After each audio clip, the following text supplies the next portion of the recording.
আমাৰ ছাত্ৰ-ছাত্ৰীসকল, আজি মই তোমালোকক গণিত বিষয়ৰ অনুশীলনী 1-2 অংকৰ সমাধানকেইটা বুজাবলৈ লৈছোঁ। ইয়াৰ আগত মই তোমালোকৰ 1 আৰু 2 নম্বৰখিনি বুজাইছিলোঁ। আজি 3 নম্বৰৰ পৰা চোৱা। ইয়াত কোৱা হৈছে দুটা সংখ্যাৰ পূৰণফল যদি -33 হয় আৰু যদি এটা সংখ্যা 11 হয় তেতিয়াহ'লে আনটো সংখ্যা ওলাব লাগে। ইয়াত এটা সংখ্যা দিয়া আছে আৰু আনটো সংখ্যা তোমালোকক দিয়া নাই, তোমালোকে নিজে ওলাব লাগিব। ইয়াত এটা সংখ্যা দিয়া আছে কিমান? 11 আৰু আমাৰ ওলাব লাগে আনটো সংখ্যা, আৰু দুটা সংখ্যা পূৰণ কৰাৰ পিছত কিমান হ'ব? -33। গতিকে তুমি আনটো সংখ্যা নাজানা, তোমাৰ আনটো সংখ্যা ওলাব লাগিব। এতিয়া আমি ধৰা হ'ল আনটো সংখ্যা কিমান? x। আমি ধৰি লৈছোঁ আনটো সংখ্যা x, আৰু প্ৰশ্নমতে সংখ্যাটোৰ পূৰণফল কিমান? -33। যদি -33 হয় তেতিয়াহ'লে আমাক আনটো সংখ্যা ওলাব লাগে। গতিকে এটা সংখ্যা হ'ল 11, আনটো সংখ্যা ধৰি লৈছোঁ x, আৰু সংখ্যা দুটাৰ পূৰণফল কিমান? -33। গতিকে ইয়াত তোমাৰ 11 পূৰণ x, মানে দুটা সংখ্যাৰ পূৰণফল কৰিব কৈছে যে দুটা সংখ্যা পূৰণ কৰিলে আমি কিমান পাম? -33। গতিকে 11 পূৰণ x সমান কিমান? -33। গতিকে ইয়াত যদি x খিনি ৰাখি দিওঁ, সংখ্যাটো যদি সিফালে লওঁ, তেতিয়াহ'লে ইয়াত পূৰণ আছে, ইয়াত গৈ কি হ'ব? হৰণ হ'ব। ওপৰত -33, তলত হ'ব কিমান? তলত হ'ব তোমাৰ 11। এই 11টো তলত আহিব, ইয়াত পূৰণ আছে, ইয়াত হৰণ হ'ব। গতিকে 11 আৰু 33 কাটাকাটি কৰিলে কিমান যায়? 11 33ৰ মাজত 3 বাৰ যাব, আৰু ওপৰত কি আছে? মাইনাছ আছে। গতিকে সমান কিমান থাকিব? -3। গতিকে আনটো সংখ্যা কিমান ওলাল? -3। ইয়াত আনটো সংখ্যা কিমান ওলাল? -3। গতিকে এইটোৱে ইয়াৰ সমাধান। তাৰপিছত 3-ৰ 2 নম্বৰটো তোমালোকে নিজে কৰিবা, সেইখিনি তোমালোকৰ কাৰণে ৰাখি থৈছোঁ। এতিয়া 3 নম্বৰটো অলপ বেলেগ, সেইকাৰণে মই তোমালোকক এইটো কৰি দিছোঁ। ইয়াত তোমালোকক দিয়াই আছে, কিতাপত দিয়াই আছে যে -1 পূৰণ a = -1 পূৰণ a। এই মাইনাছটো থকাৰ কাৰণে এইটো ব্ৰেকেটত ৰাখিছিলোঁ। এতিয়া আকৌ সমান দি এই ব্ৰেকেটটো উঠাই দিলোঁ। তাৰমানে ব্ৰেকেটটো অংকত থাকিলে উঠাই দিব লাগিব। -1 × a সমান কি হ'ব? -a। তাৰপিছত 4 নম্বৰ। 4 নম্বৰত তোমাৰ কি কৈছে?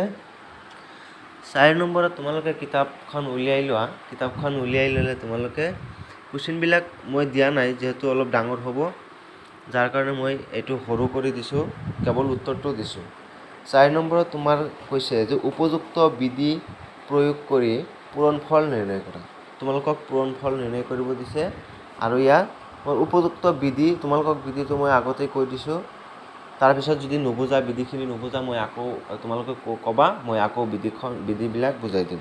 এতিয়া তোমালোকে ইয়াত কৈছে যে উপযুক্ত বিধি প্ৰয়োগ কৰি পূৰণফল নিৰ্ণয় কৰা। তোমাৰ 1 নম্বৰত আছে 125 পূৰণ, ব্ৰেকেটৰ ভিতৰত দিয়া আছে -54 পূৰণ 8। সেইবিলাক তোমাৰ বিতৰণ বিধি, সহযোগ বিধি, যিবিলাক বিধি তোমালোকে পাইছিলা, সেই বিধিবিলাক প্ৰয়োগ কৰি তোমালোকে এই অংকটো কৰিব লাগিব। ইয়াত 4ৰ 1 নম্বৰ। তোমাৰ কিতাপত দিয়া আছে কিমান?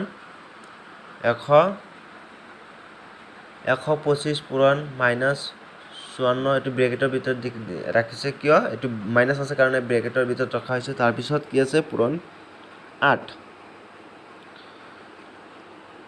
এতিয়া 125ৰ লগত কি পূৰণ কৰিছে? 8 পূৰণ কৰিছে, মানে প্লাছখিনি বেলেগ কৰিছে আৰু মাইনাছখিনি বেলেগ কৰিছে। পূৰণ -54 মানে 54। এইটো তোমাৰ কি বিধি? এইটো হ'ল সহযোগ বিধি। এই সহযোগ বিধি প্ৰয়োগ কৰিব লাগিব। তাৰপিছত এই দুটা পূৰণ কৰা 125 পূৰণ 8 কিমান হ'ব 1000 হ'ব। তাৰপিছত -54 পূৰণ -54 আছে, পূৰণ -54টো বাহিৰত ৰাখিছে, এইখিনি বেলেগকৈ ৰাখিছে।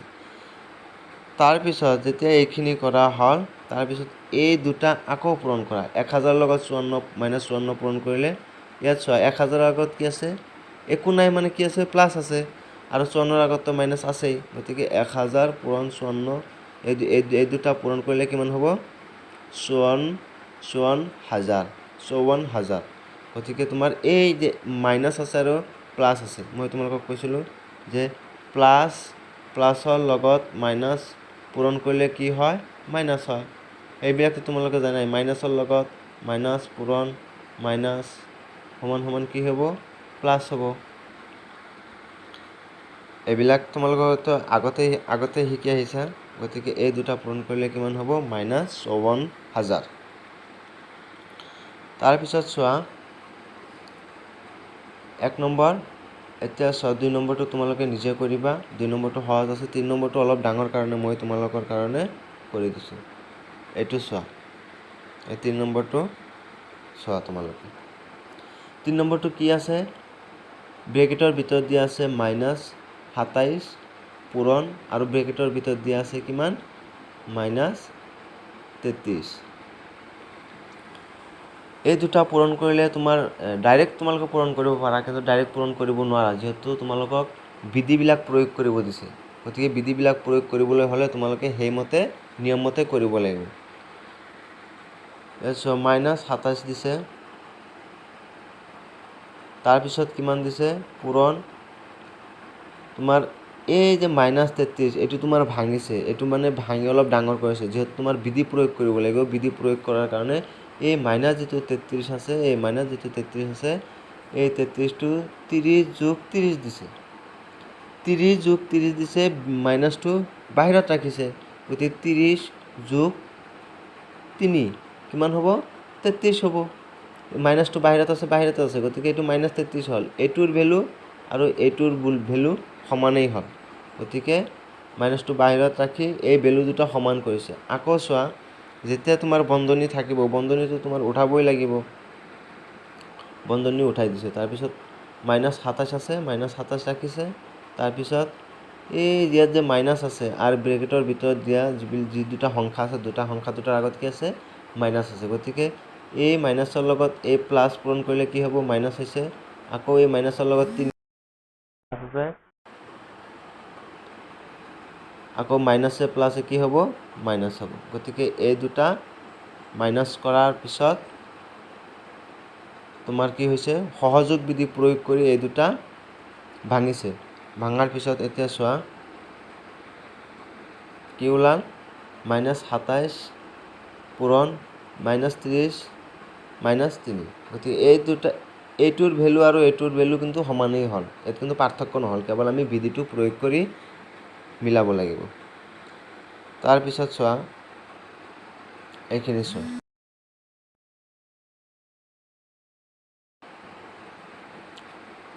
-27 পূৰণ -30, আকৌ প্ৰথম বন্ধনীৰ ভিতৰত -27টো ৰাখিছে, তাৰপিছত দ্বিতীয় বন্ধনী আৰম্ভ হৈছে, তাৰপিছত পূৰণ কৰিছে। তাৰমানে এই 27ৰ লগত এই দুয়োটা সংখ্যাই পূৰণ কৰিছে, 27ৰ লগত -27ৰ লগত এই দুটা পূৰণ কৰিছে।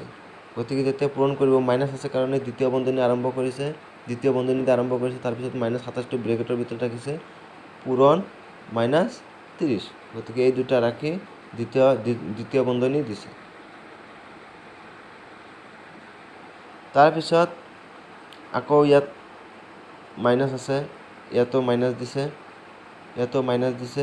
মাইনাছ দিয়াৰ পিছত আকৌ তোমাৰ কি আছে এই 27ৰ আগত মাইনাছ আছে, এই মাইনাছটো ভিতৰত ৰাখিছে, তাৰপিছত পূৰণ আৰু এই 27টোৰ লগত এই 3 আকৌ পূৰণ, যিহেতু 30ৰ লগত হৈ গ'ল, আগতে 30ৰ লগত হৈ গ'ল, গতিকে বাকী থাকিল কিমান 3, গতিকে 3ৰ লগত আকৌ পূৰণ কৰিছে। এইটোৰ নাম হ'ল বিতৰণ বিধি। গতিকে এতিয়া চোৱা এই দুটা পূৰণ কৰিছে, এই দুটা পূৰণ কৰাৰ পিছত কিমান হ'ব তোমাৰ ইয়াৰ 27ৰ আগতো মাইনাছ আছে, 30ৰ আগতো মাইনাছ আছে।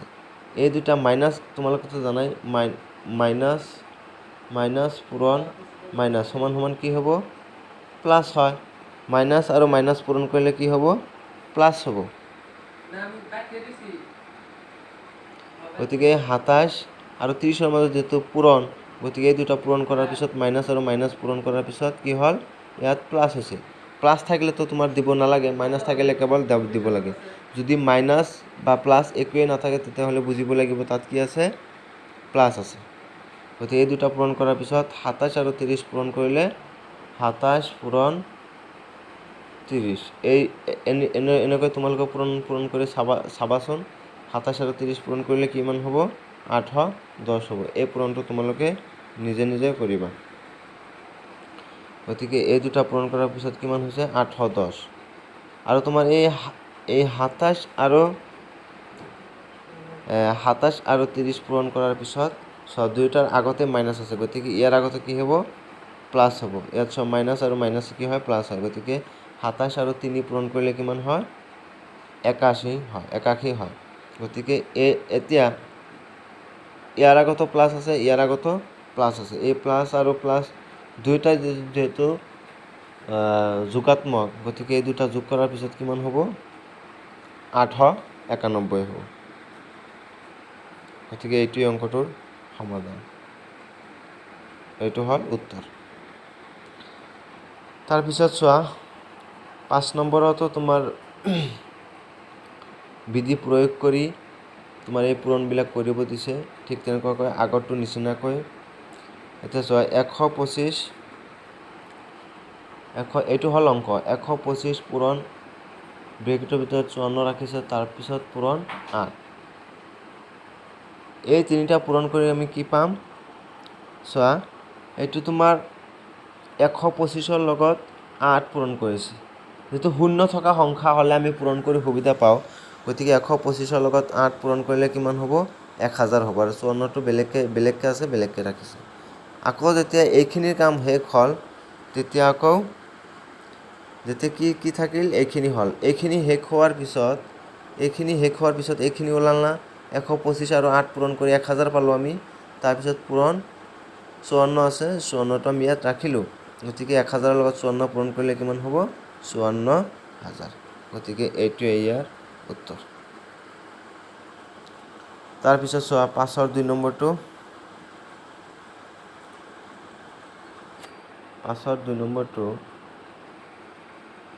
চোৱা -২৫ মাইনাছ থাকিলে সদায় ব্ৰেকেটৰ ভিতৰত ৰাখিবা। -২৫ পূৰণ ৭৫ পূৰণ ৮ পূৰণ -৪।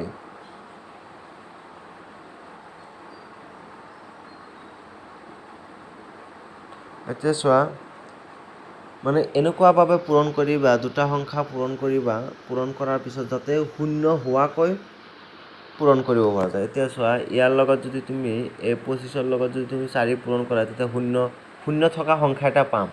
তেনেকুৱা ৫ৰ লগত ৪ পূৰণ কৰিলে কিমান পাম? ২০ পাম।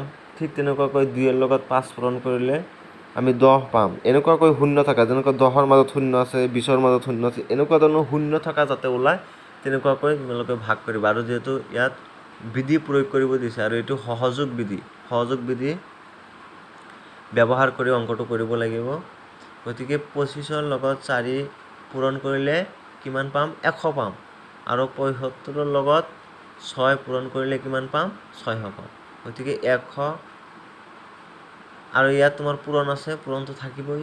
১০০ পূৰণ ৬০০ কিমান হ'ব? ১০০ৰ লগত ৬০০ পূৰণ কৰিলে তোমাৰ একেবাৰে সহজ। ৬ৰ লগত ১টো পূৰণ কৰা, ৬ৰ লগত ১ পূৰণ কৰিলে কিমান হ'ব? ৬ হ'ব। গতিকে ৬টো বহালোঁ। তাৰপিছত ইয়াত আছে দুটা শূন্য, ইয়াত আছে দুটা শূন্য। এই দুটা শূন্য কেইটা শূন্য হ'ল? ৪টা শূন্য। গতিকে ৪টা শূন্য ইয়াত বহাই দিয়া। ১, ২, ৩, ৪টা। গতিকে ৬ গুণ ৬, ৬ৰ লগত ১ পূৰণ কৰিলে 6 হয়, আৰু দুটা শূন্য আৰু দুটা শূন্য পূৰণ কৰিলে কিমান হ'ব? ৪টা হ'ব। গতিকে এইটো এনেকুৱাকৈ অংক পূৰণ কৰা সহজ, যাৰ কাৰণে তোমালোকে শূন্য। তাৰপিছত চোৱা ৬ নম্বৰ 6 নম্বৰত কোৱা হৈছে যে বিনিময় বিধিৰ সহায়ত মান নিৰ্ণয় কৰা। 6 নম্বৰত বিনিময় বিধিৰ সহায়ত মান নিৰ্ণয় কৰা। এইবিলাক আমাৰ বিনিময় বিধিৰ জৰিয়তে মান নিৰ্ণয় কৰিব লাগিব। 6ৰ 1 নম্বৰটো চোৱাচোন এতিয়া কিমান আছে 172 পূৰণ 25 যোগ 172 পূৰণ 35। এতিয়া চোৱা 172 দুবাৰ আছে না, এই দুবাৰটো যদি তুমি এবাৰ লিখা তথাপিও হৈ যাব। এই দুবাৰটো এবাৰ লিখিলোঁ, এইটো হ'ল বিনিময় বিধি।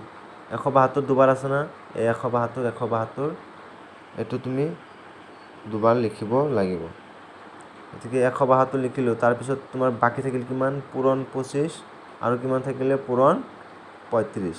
গতিকে পূৰণ ব্ৰেকেটৰ ভিতৰত ৰখা হৈছে 25 যোগ 35। ইয়াত যোগ আছে, যোগটো আমি নমাই দিব লাগিব।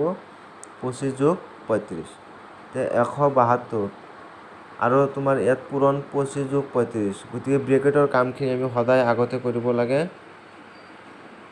গতিকে ব্ৰেকেটৰ কামখিনি আমি কৰি লওঁ। 25 আৰু 35 যোগ কৰিলে কিমান পাম আমি 60 পাম। গতিকে ইয়াত 172 আছে পূৰণ 60। এতিয়া এই দুটা পূৰণ কৰিলে কি পাম 10,320। এইটো হ'ল উত্তৰ, আৰু এইটো তোমাৰ বিনিময় বিধিৰ জৰিয়তে কৰা হয়। বিনিময় বিধি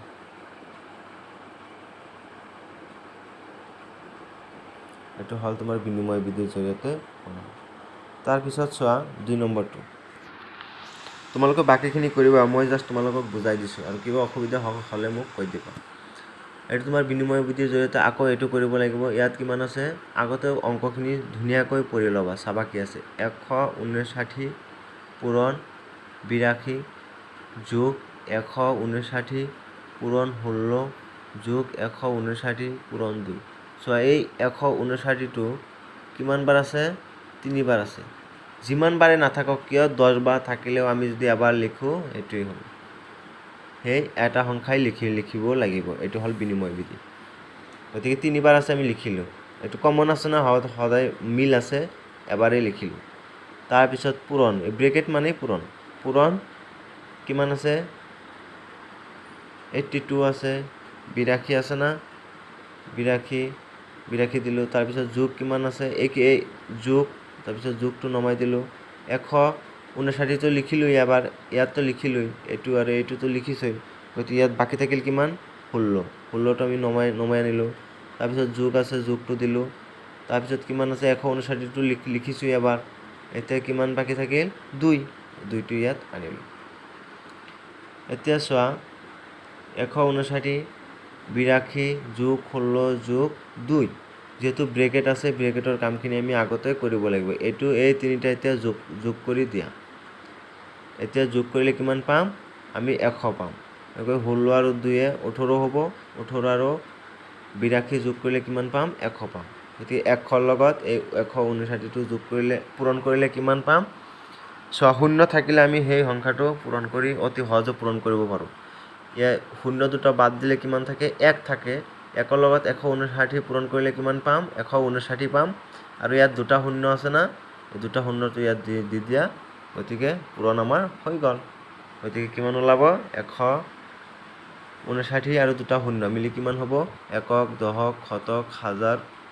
গতিকে দুটা মিলি 15,900। এইটোৱেই উত্তৰ। তাৰপিছত চোৱা 7 নম্বৰ, চোৱা শুদ্ধ আৰু অশুদ্ধ। তোমাৰ এনেকুৱা সংখ্যা দিয়া আছে, এইখিনি শুদ্ধ নে অশুদ্ধ তোমাৰ পূৰণ কৰি চাব লাগিব। চোৱা দেখাত ডাঙৰ দেখিলেও কিন্তু অংকটো একেবাৰে সহজ। চোৱা -7 আছে, পূৰণ 15 আছে, পূৰণ -4 আছে, সমান -7 পূৰণ 15 যোগ -7 পূৰণ -4। গতিকে এই অংশটো আৰু এই অংশটো সমান হয়নে?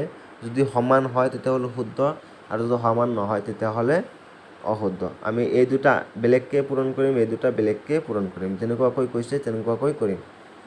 গতিকে এইখিনি কৰিলে আমি গম পাম যে অংকটো শুদ্ধ নে অশুদ্ধ। এতিয়া চোৱা -7 আছে, -7টো লিখিলোঁ। -4 আছে, -4 লিখিলোঁ। পূৰণ এতিয়া মাইনাছ দুটা বেলেগকৈ ৰাখিলোঁ, যাৰ কাৰণে দুটা মাইনাছ আছে কাৰণে দুটা মাইনাছ থকাৰ কাৰণে আমি সেকেন্ড ব্ৰেকেট দিছোঁ, দ্বিতীয় বন্ধনী দিছোঁ আৰু প্ৰথম বন্ধনীৰ ভিতৰত সেই সংখ্যাটো ৰাখিছোঁ। গতিকে এই দুটা দ্বিতীয় বন্ধনীৰ ভিতৰত ৰাখিছোঁ, 15টো বাহিৰত দিছোঁ। এতিয়া চোৱা, এই ব্ৰেকেটৰ কাম আগতে কৰিব লাগিব। 7 আৰু 4 পূৰণ কৰিলে কিমান হ'ব? 7 আৰু 4 পূৰণ কৰিলে 28 হয়। এতিয়া ইয়াৰ আগতো মাইনাছ আছে, ইয়াৰ আগতো মাইনাছ আছে। মাইনাছ আৰু মাইনাছ পূৰণ কৰিলে আমিতো জানোই যে কি হয়, মাইনাছ আৰু মাইনাছ পূৰণ কৰিলে প্লাছ হয়। 28ৰ আগত একো নাই মানে কি আছে? প্লাছ আছে। আৰু পূৰণ আছে তোমাৰ কিমান? 15। পূৰণটো 15 দিলোঁ, হৈ গ'ল, এইখিনি হৈ গ'ল। তাৰপিছত -7 আছে, 15 আছে, যোগ -4 আছে। গতিকে মাইনাছ দুটা আমি বেলেগকৈ ৰাখিম। এতিয়া ইয়াত কিমান কি আছে? -7 আছে। আৰু যদি তুমি এই দ্বিতীয় বন্ধনীৰ ভিতৰৰ বস্তুখিনি যদি কৰা, ইয়াত তোমাৰ 15ৰ পৰা 4 গ'লে কিমান থাকিব? 15ৰ পৰা 15, আৰু ইয়াত মাইনাছ আৰু প্লাছ আৰু মাইনাছ দুটা পূৰণ কৰিলে কি হ'ব? মাইনাছ হ'ব। গতিকে -4, -7 আৰু 15ৰ পৰা 4 গ'লে কিমান থাকিব? 11 থাকিব। আৰু এই দুটা পূৰণ কৰিলে কিমান হ'ব? 420 হ'ব। আৰু -7 আৰু ইয়াত তোমাৰ কি আছে? 11 আছে। ইয়াৰ আগত এটা মাইনাছ আছে। মাইনাছ আৰু ইয়াত কি হ'ল? +11 হ'ল, হয় না? যিটো ডাঙৰটোৰ আগত কি আছে? প্লাছ আছে, আৰু সৰুটোৰ আগত 4 আছে। মানে তোমাৰ হাতত যদি 15 টকা থাকে, তুমি যদি 4 টকা ঋণ থাকা, তেতিয়াহ'লে সেই 4 টকা ঋণ যদি কাৰোবাই যদি তোমাৰ ওচৰত 4 টকা পায়, তেতিয়াহ'লে সেই টকাখিনি দি দিয়াৰ পিছত তোমাৰ হাতত কিমান থাকিব? 11 টকা থাকিব। সেইটোতো ঋণ নাই, তোমাৰ পকেটত আছে। গতিকে 7ৰ আগত কি আছে? মাইনাছ আছে। -7 আৰু যদি পূৰণ 11 লগত পূৰণ কৰিলে, 7 আৰু 11 পূৰণ কৰিলে 77 হয়। গতিকে ইয়াৰ আগত মাইনাছ আছে, গতিকে মাইনাছ আৰু প্লাছ মাইনাছ হ'ব। গতিকে ইয়াত হ'ল -77 আৰু ইয়াত হ'ল 420। সমান হ'লনে? নহ'ল। এই দুটা সমান নহয়। 420 আৰু 77 সমান নেকি? কেতিয়াও নহয়। গতিকে এইটো কি হ'ব? অশুদ্ধ হ'ব। তাৰপিছত চোৱা, 2 নম্বৰটো ঠিক তেনেকুৱাকৈ তোমালোকে অলপ যদি 1 নম্বৰটো বুজিছা, এইটো অতি সহজে বুজিবা, আৰু যদি বুজা নাই তেতিয়াহ'লে মনোযোগেৰে চাবা। ইয়াত চোৱা, -6 আছে, পূৰণ 23 আছে, পূৰণ -2 আছে। সমান সমান কি আছে? ইয়াত -2 আছে, পূৰণ -6 আছে, পূৰণ 23 আছে। গতিকে এই বস্তুখিনি এতিয়া কৰিব লাগিব। ইয়াত চোৱা, -6 পূৰণ -2 আছে। গতিকে এই দুটা আমি বেলেগকৈ লিখিছোঁ। -6 পূৰণ -2 দ্বিতীয় বন্ধনীৰ মাজত ৰাখিছোঁ। তাৰ পিছত এটা সংখ্যা কি আছে? প্লাছ আছে। 23টো আমি বাহিৰত ৰাখিছোঁ। ঠিক তেনেকুৱাকৈ 2 আৰু 6 দুইটাৰ মাজত মাইনাছ আছে। -টো ভিতৰত ৰাখিছোঁ, 23টো বাহিৰত ৰাখিছোঁ। এতিয়া 2 আৰু 6 পূৰণ কৰিলে কিমান হ'ব? 12 হ'ব। ইয়াৰ আগতো মাইনাছ আছে, ইয়াৰ আগতো মাইনাছ আছে। গতিকে মাইনাছ আৰু মাইনাছ পূৰণ কৰিলে কি হয়? প্লাছ হয়। গতিকে 6 আৰু 2 পূৰণ কৰাৰ পিছত প্লাছ হৈছে। গতিকে ইয়াত প্লাছ, আৰু 23ৰ আগততো প্লাছেই আছে। গতিকে এইটো প্লাছ হ'ব। আৰু ইয়াত তোমাৰ কি আছে? 2 আৰু 6 ঠিক একেই। 2 আৰু 6 পূৰণ কৰিলে 12 হ'ব। দুয়োটাৰ আগত মাইনাছ আছে, গতিকে মাইনাছ আৰু মাইনাছ পূৰণ কৰিলে প্লাছ হয়। গতিকে 12ৰ আগত প্লাছ হৈছে, 23টো বাহিৰত আছে। গতিকে ইয়াত যদি তুমি পূৰণ নকৰাকৈ চোৱা, তথাপি দেখা যায় কি ইয়াৰ আগত 12 পূৰণ 23, 12 পূৰণ 23। গতিকে সমান সমান হ'লনে? নিশ্চয় হৈছে। ইয়াতো 12 আছে, 23 আছে, ইয়াতো 12 আছে, 23 আছে। গতিকে এই চাইড আৰু এই চাইডত সমান হৈছে। গতিকে যদি পূৰণ কৰি দিয়া, তেতিয়াহ'লে কি হ'ব? 12 আৰু 23 পূৰণ কৰিলে 276 হ'ব। ইয়াতো 276 হৈছে। গতিকে অংকটো কি হৈছে? শুদ্ধ। তাৰপিছত চোৱা, এই 3 নম্বৰটো দিয়া আছে। 3 নম্বৰটো তোমালোকে চোৱা, 5 পূৰণ 3, দুইটাৰ আগতে মাইনাছ আছে। ইয়াত আছে পূৰণ 2, ইয়াতো 5 পূৰণ 3 পূৰণ 2। বুজিলা? গতিকে -5টো বাহিৰতে আছে, আৰু প্লাছ 3 আৰু 2 পূৰণ কৰিলে দ্বিতীয় বন্ধনীৰ কামখিনি যদি আমি আগতে কৰি লওঁ, 3 আৰু 2 পূৰণ কৰিলে -6 হ'ব। ঠিক তেনেকুৱাকৈ 5 আৰু 3 পূৰণ কৰিলে কি হ'ব? 5ৰ আগত মাইনাছ আছে, 3ৰ আগত মাইনাছ আছে। গতিকে ইয়াৰ আগত কি হ'ব? প্লাছ হ'ব। গতিকে +15 পূৰণ 2 2টো প্লাছেই গতিকে এই দুটা পূৰণ কৰিলে 5 আৰু 6 পূৰণ কৰিলে কি হ'ব 30 হ'ব হয় না নিশ্চয় কি হ'ব 30 হ'ব গতিকে 5 আৰু 6 পূৰণ কৰিলে 30 হ'ব ইয়াৰ আগতো মাইনাছ আছে ইয়াৰ আগতো মাইনাছ আছে মাইনাছে মাইনাছে প্লাছ থাকিলেতো দিব নালাগে তোমালোকক বুজাৰ কাৰণে মই দিছোঁ ইয়াৰ আগতে কি আছে প্লাছ আছে ইয়াৰ আগতেও প্লাছ আছে মনে মনে গতিকে প্লাছ আৰু প্লাছ পূৰণ কৰিলে প্লাছেই হয় গতিকে 15 দ্বিগুণ 30 এইফালেও 30 হ'ল এইফালেও 30 হ'ল গতিকে অংকটো শুদ্ধ হয় এইখিনি যদি ইয়াৰ মাজত কিবা নুবুজা থাকে মোক সুধিবা